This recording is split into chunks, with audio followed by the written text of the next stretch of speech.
బయట విషాదకరమైన వార్త జరుగుతుంది. ఫ్లైట్ కూలిపోయి ఎన్నో కుటుంబాలు బాధపడుతూ ఉన్నాయి. దాని గురించి వీడియోలు చేద్దాం అనుకున్నాం. సరే, మన ఆడవాళ్ళకి ఉపయోగపడే వీడియోలు చేయాలి. దేశానికి సంబంధించిన వీడియోలను పెడుతుంటే ఎవరూ చూడట్లేదు. అందుకనే అవి షార్ట్ వీడియోల కింద చేసి మన ఆడవాళ్ళకు ఉపయోగపడే వీడియోలు చేయాలని డిసైడ్ అయ్యాం. అయితే ఇంకా ఆషాఢం రాబోతుంది, బోనాల పండుగ, వారాహి నవరాత్రులు రాబోతున్నాయి. నెక్స్ట్ శ్రావణ శుక్రవారాలు, వరలక్ష్మి వ్రతాలు, శ్రావణ మంగళవారాలు, ఇలా ఈ 2 నెలలు మాత్రం ఆడవాళ్ళకి పండగ. ఆడవాళ్ళు ఈ ఆఫర్లను చూసి బాగా ఎగలబడుతూ ఉంటారు. కానీ వాళ్ళు అమ్మేవాళ్ళు వాళ్ళు అమ్ముతూ ఉంటే, ప్రమోషన్లు చేస్తూ ఉంటే మేము వాటిని కంట్రోల్లో పెట్టే బాధ్యత మేము తీసుకున్నాం. చాలామంది ఆడవాళ్ళు కొన్నిటికి ఆకర్షణలు అయిపోతూ ఉంటారు. చీరలన్నా, నగలన్నా, ఇంటికి సంబంధించిన వస్తువులకైనా సరే ముఖ్యంగా ఆడవాళ్ళు ఇష్టపడుతూ ఉంటారు. మనకు సంబంధం లేదులే, నచ్చిన వాళ్ళు కొనుక్కుంటారులే అని మనం కనుక అలాగే ఊరుకుంటే మగవాళ్ళు ఇబ్బందులు పడతారు.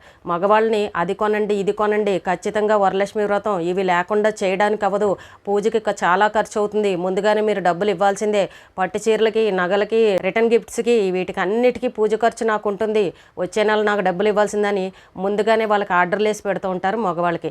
శ్రావణ మాసం వస్తుందని అంటే ఇంకా వాళ్ళు కూడా సెంటిమెంట్ కదా, ఆడవాళ్ళ పూజ తప్పదు, ఖచ్చితంగా వీళ్ళకి ఇవ్వాల్సిందని చెప్పేసి వాళ్ళు బంగారాలకి, పట్టు చీరలకి అన్నిటికీ కూడా ముందుగానే మగవాళ్ళు డబ్బులు పెట్టుకోవాలి. మరి అలా అని డబ్బున్న వాళ్ళంటే పెట్టుకోగలరు, కానీ మిగిలిన వాళ్ళు పరిస్థితి ఏంటి చెప్పండి? మధ్యతరగతి మగవాళ్ళ పరిస్థితి ఏంటి చెప్పండి? మరి ఆడవాళ్ళు ఓ పక్కన అడుగుతున్నారు సెంటిమెంటు, ఖచ్చితంగా వాళ్ళకి ఇవ్వాల్సిందే. కానీ వీళ్ళ దగ్గర చూస్తే పరిస్థితి ఉండదు కదా, ఇచ్చే పరిస్థితి ఉండకపోవచ్చు కదా. మరి అలాంటప్పుడు బాధపడతారు. కాబట్టి అలాంటి విషయాల్లో మేము కూడా కొంచెం కంట్రోల్ చేయాలనుకుంటున్నాం. అందుకే ఆడవాళ్ళ మనసుని కొంచెం మార్చాలనుకుంటున్నాం. మొత్తం కొనుక్కోవద్దని ఎవరూ చెప్పరు, కానీ కొంచెం మన బడ్జెట్లో వెళ్ళాలి, మగవాళ్ళని ఇబ్బంది పెట్టకూడదు, కుటుంబ బాధ్యతల్ని, సంసారంలో ఉన్న సమస్యల్ని, పిల్లల్ని, వీటిని అన్నిటినీ చూసుకోవాల్సిన బాధ్యత మగవాళ్ళపైన ఉంటుంది. కాబట్టి వాళ్ళని ఇబ్బంది పెట్టే పరిస్థితి రాకూడదనే ఇలా అవేర్నెస్ వీడియోలు చేస్తున్నాం. ఇంకా మొదలవుతాయి. ఆషాఢం 1+1 ఆఫరు ఈ నెల తీసుకోండి, మీకు ఒక చీర ఫ్రీ ఇస్తామని ఉదర కొడుతూ ఉంటారు.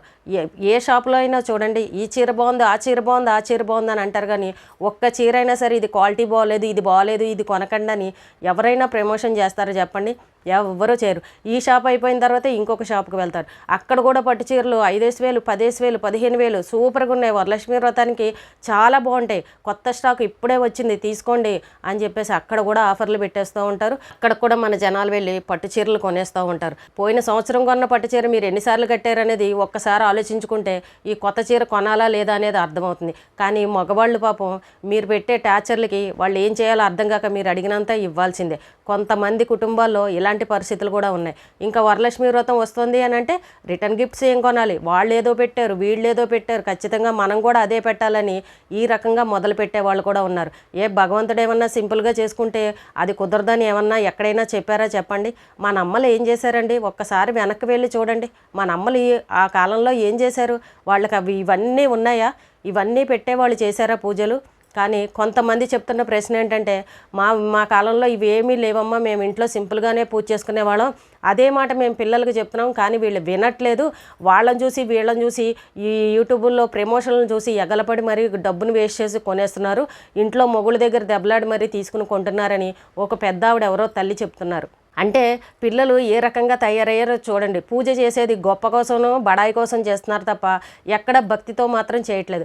ఎంత భక్తితో చేసామనేది చూసుకోవాలి, కానీ వాళ్ళెవరో చేశారని ఫోటోల కోసం, వీడియోల కోసం ఇలా చూపించుకోవడానికి, స్టేటస్లు పెట్టుకోవడానికి, వీటికి కాదు మనం పూజ చేసేది. అమ్మల కాలంలో ఉన్నాయా చెప్పండి? ఇవన్నీ ఏదుంటే అది సింపుల్గానే చేసుకున్నాం కదా. మరి ఇప్పుడు ఎందుకు వచ్చాయి ఇవన్నీను? ప్రతీదీ కూడా ఈ పూజా ఐటమ్స్ కిట్ అని అమ్మేస్తున్నారు. పూజకు సంబంధించిన వస్తువులు వాటిని కూడా ప్రమోషన్లు చేసేస్తున్నారు. అమ్మవారి విగ్రహాలు అంటారు, ఇవ్వంటారు, అవ్వంటారు, ఈ కుందులు అంటారు, లైటింగ్లు అంటారు, ఈ పువ్వులు అంటారు. అసలు ఇంకా ఒక్కటి కాదనమాట, ఇంకా విపరీతమైన ప్రమోషన్లు అనమాట. చచ్చిపోవాలి 2 నెలలు కూడా. అవి అయ్యే వరకు కూడా మన పని అంతే. ఇంకా ఆడవాళ్ళని కంట్రోల్ చేయలేక మగవాళ్ళు ఇబ్బంది పడుతూ ఉంటారు. వాళ్ళ మనసు అక్కడికే లాగుతుంది. అగో వాళ్ళు కొనుక్కున్నారు, వీళ్ళు కొన్నారు, ఒకసారి కొనుక్కున్నామంటే బాగుంటుంది, ఇంకో 4 సార్లకైనా వాడుకోవచ్చు అని ఈ రకంగా ఆలోచిస్తున్నారు తప్ప మనం పూజ ఎంత భక్తితో చేసాము, పెట్టే ఒరిజినల్ పువ్వులు 4 పువ్వులతోటైనా మనం భక్తితో చేసుకున్నామా లేదా అనేది ఇది ఎవ్వరూ ఆలోచించట్లేదు. ముందు భర్తలకు ఇబ్బంది అవుతుంది. వాళ్ళకి ఎన్ని ఖర్చులు ఉంటాయండి. భార్య పిల్లల్ని చూడాలి, తల్లిదండ్రులు తల్లిదండ్రులను చూడాలి, ఇంట్లో సమస్యలు చూడాలి, మొత్తం భారం అంతా మగవాళ్ళ పైన ఉంటుంది. ఒక్కళ్ళు సంపాదించే సంపాదన మీద మీ కోరికలను తీర్చాలంటే మగవాళ్ళు ఏమైపోవాలి చెప్పండి? వాళ్ళ సంపాదన ఎంతవరకు అని పెట్టగలరు? ఎప్పుడు మన చీరలు మన సోకులు ఇవే చూసుకుంటాం. కానీ అలాగా మీరు చీరలకి వాటికి కొనే డబ్బుల్ని కొంచెం సేవ్ చేసుకున్నారని అంటే మీరు భవిష్యత్తులో ఇల్లు లేకపోతే ఇల్లు కొనుక్కోవచ్చు కదా, బంగారం కావాలంటే బంగారం కొనుక్కోవచ్చు. అలాగే మీ పిల్లలు ఉంటారు, పిల్లలు పెరిగి పెద్ద అవుతూ ఉంటారు, ఆడపిల్లలు ఉంటారు, వాళ్ళకి ఎన్ని అవసరాలు ఉంటాయి చెప్పండి, ఎన్ని కొనాలి, వాళ్ళు ఎదిగే కొద్దీ ఖర్చే ఉంటుంది. మరి అలాంటప్పుడు ఈ రూపాయిని తీసుకువెళ్ళి దాచుకుందాం, రేపు ఎప్పుడైనా మన పిల్లలకు ఉపయోగపడుతుందని ఎందుకు ఆలోచించట్లేదు? ఎవరో ప్రమోషన్ చేశారు, ఈ చీర బాగుంది ఆ చీర బాగుందని ఒంటి మీద వేసుకొని ఇలా తిప్పుకొని అలా తిప్పుకొని, ఇదిగో ఇలాగుంది బ్లౌజ్ ఏమో ఈ డిజైన్ కొట్టించుకోండి, ఈ వర్క్ చేయించుకోండి అని డైరెక్షన్లు కూడా ఇచ్చి వాళ్ళ చీరలు ఒంటి మీద వేసుకుని మరీ విప్పి చూపెడుతున్నారు. మన ఆడవాళ్ళు ఏమో అబ్బా సూపర్, ఈ కలర్ నాకు లేనే లేదు, బీరువాళ్ళు అన్నిట్లో చూసినా ఈ కలర్ లేదు, ఈ డిజైన్ లేదు, ఈ మోడల్ లేదు, ఖచ్చితంగా కొనుక్కోవాల్సిందే. వాళ్ళు కొనుక్కున్నారు వీళ్ళు కొనుక్కున్నారని మగవాళ్ళని సతాయించి మరీ ఈ చీరలను కొంటున్నారు. ఒక్కసారి మనసు పెట్టి ఆలోచించుకోండి. పండగలు వస్తున్నాయంటే మగవాళ్ళకి గుండెల్లో రైళ్లు పరిగెడుతూ ఉంటాయి. ఆడవాళ్ళు షాపింగ్ అని అన్నారంటే మగవాళ్ళు భయపడే పరిస్థితికి వచ్చింది. కొనకపోతే ఒక తంట, పెద్ద రభస, పెద్ద గొడవ ఇంట్లోను. అగో అందరు కొనుక్కున్నారు, ఈ పండగకి ఖచ్చితంగా కొనుక్కోవాలి, నువ్వు చీర కొనలేదు, బంగారం కొనలేదు, ఈ శ్రావణ మాసంలో కొత్త చీర లేకుండా చేసావని వాళ్ళకి వీధిలో పరువు తీసేసి నలుగురికి చెప్పేస్తారు. అక్క చెల్లెలకి, అమ్మలకి, వాళ్ళకి, ఇంకా అందరికీ, మొత్తం అందరికీ ఊదరగొట్టేస్తారు. బంధువులు అందరికీ కూడా మొగుడు పరువుని తీసేస్తూ ఉంటారు. అయ్యో ఎందుకు చెప్పాడు ఆయన, ఇది మన సంసారమే కదా, ఆయన దగ్గర డబ్బులు లేవేమో, మొన్నే కదా కొనుక్కున్నాం, ఈసారికి ఏదో ఒకటి తక్కువలో కొనుక్కుంటే అయిపోతుందిలే అన్న ఆలోచన కొంతమంది ఆడవాళ్ళకి రావట్లేదు. చూసిందల్లా ఎగలపడిపోయి కొనేస్తున్నారు. వాళ్ళు చేసేవాళ్ళకి వాళ్ళకి ఫ్రీగా వస్తాయి, వాళ్ళు ప్రమోషన్లు ఎన్నైనా చేస్తారు. కానీ కొనుక్కునే వాళ్ళకి మనకు తెలివి ఉండాలి కదా. కొంతమంది చక్కగా కంట్రోల్లో ఉంటారు. డబ్బును ఒక చీర కొనాలంటే 100 సార్లు ఆలోచించే ఆడవాళ్ళు కూడా ఉన్నారు. ఎంత తక్కువలో వస్తుందని చూసుకునే ఆడవాళ్ళు కూడా ఉన్నారు. అది చక్కగా అలా బాధ్యతలు అంటే అలా పట్టించుకోవాలి. కాబట్టి కొంతమంది ఆడవాళ్ళు టెంప్ట్ అయిపోతారు. ఆడవాళ్ళ నైజం ఏంటంటే చీరలు నగలు ఇవి ఉంటే ఏంటో అందంగా కనబడాలి, అందరూ వేసుకున్నట్టు వాళ్ళకి పోటీగా మనం వేసుకోవాలని ఆలోచిస్తారు. కానీ మన కుటుంబ బాధ్యతలు ఏంటి, మన పరిస్థితులు ఏంటి అనేది ఇలాంటివి ఆలోచించరు. కాబట్టి ఒక్కసారి ఆలోచించండి. మేము ఈ శ్రావణ మాసం ఇది అయ్యే వరకు కూడా ఇలాంటి వీడియోలు చేస్తూనే ఉంటాం. ఎందుకంటే కొంతమంది ఆడవాళ్ళు అమాయకంగా కూడా ఉన్నారు. ఎవరో బయట వాళ్ళు చెప్పిన మాటలు నమ్ముతారు కానీ ఇంట్లో మొగుడు చెప్పిన మాటలు మాత్రం నమ్మరు.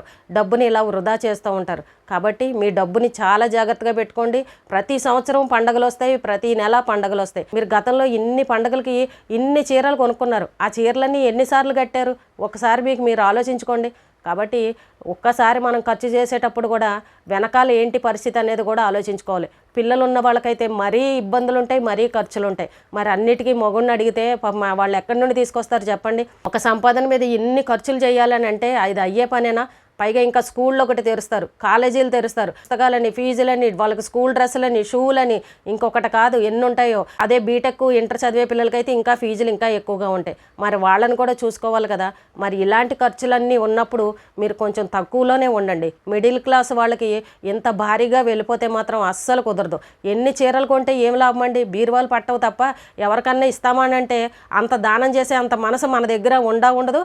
మనకే కావాలి అని మనం ఆలోచిస్తాం. అంత స్థాయి కూడా మనం కాదు. మీరు కొనుక్కునేటప్పుడే కొంచెం జాగ్రత్తగా ఆలోచించి ఇది ఇప్పుడు అవసరమా కాదా, ఇంత రేటు పెట్టి ఇన్ని వేలు పెట్టి కొనడమో ఎందుకు అనేవి ఇలాంటివి కూడా ఆలోచించుకోండి.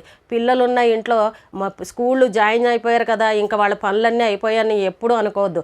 మధ్యలో ఇంకా చాలా అడుగుతూ ఉంటారు. అమ్మ ఈ పుస్తకం అంటారు, నాన్న ఇదంటారు, నాన్న షూ తెగిపోయిందంటారు, నాన్న సాక్సులు కావాలంటారు, నాన్న డ్రెస్ చిరిగిపోయిందంటారు. ఈ మధ్యలో సంవత్సరం అయ్యేలోపు ఎన్నో అడుగుతారు. మళ్ళీ వాళ్ళకి రోజు పాకెట్ మనీలని ఇలాంటివన్నీ చిల్లర ఖర్చులు, అవి కనిపించని ఖర్చులు. కానీ ఖచ్చితంగా పిల్లలకి ఇవ్వాల్సి వస్తుంది. అలాంటప్పుడు భర్త దగ్గర లేకపోయినా కూడా మనం ఆడవాళ్ళమే పోపుల పెట్టలోంచి తీసి ఇచ్చే పరిస్థితి ఉంటుంది. కాబట్టి ఆడవాళ్ళు ఇలా విచ్చలవిడిగా డబ్బును ఖర్చు పెట్టారంటే మీ పిల్లలకు అత్యవసరం అయినప్పుడు మీ చేతిలో ఒక్క రూపాయి కూడా ఉండదు. భర్త ఏమన్నా చిల్లర ఖర్చులు కానీ డబ్బులు ఇచ్చారని అంటే అందులో కొన్ని డబ్బులు తీసి జాగ్రత్త పెట్టుకోండి. కొంతమంది ఆడవాళ్ళు చూడండి, మొగుడిచ్చిన డబ్బులతో కానీ లేదంటే వాళ్ళు కష్టపడి సంపాదించిన డబ్బులతో కానీ చిట్టీలు వేస్తూ ఉంటారు, పోస్ట్ ఆఫీసుల్లో కడుతూ ఉంటారు, లేదంటే పోపుల పెట్టిలో అక్కడ దాచుకుంటారు, తెలియకుండా కొంతమందికి వడ్డీలకు ఇస్తూ ఉంటారు. ఆ డబ్బుని ఇంకా పెంచాలని చక్కగా ప్రయత్నాలు చేస్తూ ఉంటారు. అది జాగ్రత్త పరుల లక్షణం అంటే అలా ఉండాలి. ఎప్పుడైనా సరే ఏ అవసరానికైనా సరే ముందు డబ్బు ఉంటేనే మన పనులు అవుతాయి. మరి అలాంటప్పుడు పిల్లలతో ఉన్నప్పుడు మనకు అర్జెంటుగా అత్యవసరం అయితే మనకు డబ్బులు ఎవరిస్తారు చెప్పండి? ఎవరి దగ్గరికన్నా వెళ్ళి చేయి చాచి ఆలోచించి అప్పు అడిగామనుకో ఎక్కడైనా వడ్డీలు అడుగుతారు, ప్లస్ దానికి తోడు ఇస్తారు, ఇవ్వకపోతారు. సమయానికి మనకు చేతిలో డబ్బులు ఉండవు. అందుకే ఎప్పుడు కూడా డబ్బుని జాగ్రత్త పెట్టుకోవాలి. ఎప్పుడు ఏ అనారోగ్య సమస్యలు వస్తాయో తెలీదు. ఇంట్లో పెద్దవాళ్ళు ఉంటారు, అమ్మా నాన్నలు, తల్లిదండ్రులు, అత్తమామలు ఇలా ఉన్నారనుకోండి, వాళ్ళకి షుగర్లు, బీపీలు, అనారోగ్య సమస్యలు ఏవో ఒకటి వస్తాయి. మరి అలాంటప్పుడు డబ్బు చేతిలో పెట్టుకోవాలి కదా. మీరు వచ్చిందల్లా చీరలు, నగలు, ఇలాంటివి దేవుడికి సంబంధించిన వస్తువులు, పూజా సామాగ్రులు అని ఇవన్నీ కొంటే ఎక్కడి నుండి వస్తాయి చెప్పండి? ఒక్కసారి ఆలోచించండి. ఇంకా మొదలవుతాయి ప్రమోషన్లన్నీ, ఇంకా మొదలు పెడతారు. ఈ షాపులో ఇది ఉంది, ఆ షాపులో ఇది ఉందని ఇంకా షాపుల మీద పెడతారు కొంపక తాళాలు పెట్టేసి. తిండి తిప్పలు లేకపోయినా పర్వాలేదు కానీ వీడియోల కోసము, ఈ షాపింగ్ల కోసం, ప్రమోషన్ల కోసం ఇంకా మొదలు పెడతారు. కాబట్టి అందరూ జాగ్రత్తగా ఉండండి, టెంప్ట్ అయిపోకండి. చూసిన వీడియోను చూసినట్టే ఉండండి. లేదు మీరు మనసు కరిగిపోయే మనసు అయితే కనుక ఆ వీడియోలను చూడకండి. ఇదే మందు. ఎందుకంటే వాళ్ళని ఆపలేం ఎలాగో కూడా, కానీ మనమే కంట్రోల్లో ఉండాలి. కాబట్టి ముందుగా అవేర్నెస్ కోసం ఇలాంటివన్నీ చేయడం జరుగుతుంది. అలాగే ముందు ఇంట్లో మగవాళ్ళ పరిస్థితి కూడా ఆలోచించండి. మగవాళ్ళు మన కోసం ఎంత కష్టపడుతున్నారు, మగవాళ్ళు ఎన్ని ఇబ్బందులు పడుతున్నారు. వాళ్ళు ఏది కూడా తొందరగా బయటకు చెప్పుకోరు. ఎన్ని ఇబ్బందులు ఉన్నా కూడా వాళ్ళు ఆడవాళ్ళకి మళ్ళీ బోర్మని ఏడ్చి వాళ్ళు చెప్పరు. ఎన్ని కష్టాలున్నా గుండెల్లోనే పెట్టుకుంటారు. ఆడవాళ్ళు ఏదడిగినా సర్లే చూద్దాంలే అని ఇలా అనే మగవాళ్ళు కూడా ఉంటారు. వాళ్ళకి మనం ఎంత ఇబ్బంది పెడుతున్నామో అది కూడా మీరు ఆలోచించుకోండి. మన సంసారమే కదా, మన పిల్లలు, మన భర్తని ఇన్ని ఇబ్బందులు పెట్టకూడదనే ఆలోచన మనలో కూడా ఉండాలి. మగవాళ్ళు చూడండి, షాపింగ్ అనగానే భయపడిపోతూ ఉంటారు. మనం ఒకటి కొందామని వెళ్ళి 100 వేసుకుని వస్తాం. మరి మన సంగతి తెలియదేముంది? అందుకే మనమేమో వాళ్ళ మీద గొడవ వేసుకుంటూ ఉంటాం. అది కూడా వాళ్ళ పరిస్థితి కూడా ఆలోచించాలి కదా. లేవు, డబ్బులు లేవు, ఇప్పుడు వద్దులే అని అంటే మొగుడిని ఈదిలో పెడుతున్నారు తీసుకువెళ్ళి. కాబట్టి కొంచెం మీ సంసారాల గురించి ఆలోచించండి. ఈవేళ చీర కొనుక్కొని కట్టుకోకపోయినా వచ్చిన నష్టం ఏమీ లేదు. అమ్మవారు ఏమీ మిమ్మల్ని కొట్టేది మీరు చీరలు కట్టుకోలేదంటని. కాబట్టి మన అమ్మలు ఎలా చేశారో దాన్ని కూడా దృష్టిలో పెట్టుకోండి. వాళ్ళు చేసినవి పూజలు కావా? గొప్పల కోసం పోతున్నాం తప్ప భక్తి ఎక్కడన్నా కనబడుతుందా చెప్పండి? ఒక్కసారి ఆలోచించి మీ కుటుంబం గురించి ఆలోచించుకోండి. మీరు విపరీతమైన ఖర్చులను కొంచెం తగ్గించుకోండి. మనం కొంటున్నాం కాబట్టి వాళ్ళు అలా ఆ రకంగా ప్రమోషన్లు చేస్తున్నారు. వాళ్ళేమో బిల్డింగులు కడుతున్నారు, బ్రాంచులు షాపులను పెడుతున్నారు. మనం ఎక్కడున్నామయ్యా అని అంటే వాళ్ళు అమ్మే చీరలు బీరువాలో పెట్టుకుని మనం వాటిని దేవ్య మొహాల్లాగే వేసుకొని చూస్తూ ఉన్నాం. పూజా సామాగ్రులు కానీ ఏదైనా సరే మీరు ఏ వస్తువు కొనాలన్నా 100 సార్లు ఆలోచించి అప్పుడు మీరు కొనుక్కోండి. మగవాళ్ళని ఇబ్బందులు పెట్టకండి.